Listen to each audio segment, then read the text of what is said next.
يا صباح الفل والهنا والعسل عليكم كلكم. جولة رسم مصر اللي جاية هتكون بدايتها مسجد الظاهر بيبرس.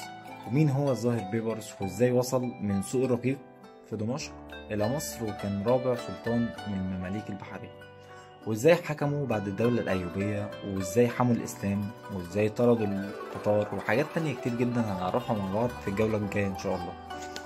وهنعرف برضو كل حاجة عن المسجد من قبل ما يتم تجديده أصلا، وجدد امتى وعلى طراز ايه ومين اللي جدده وكان عامل ازاي قبل كده. كل ده هنعرفه اكتر في الجولة ان شاء الله. وهل فعلا المسجد ده كان مذبح او مصنع صابون او حديقة؟ هل الكلام ده صح او خطأ؟ ان شاء الله هنعرف كل حاجة في الجولة اللي جاية. كل ده هنعرفه اكتر، وديت هتكون بداية جولتنا ان شاء الله، لان بعديها هنروح على حي الحسينية او منطقة الحسينية او الحسينية.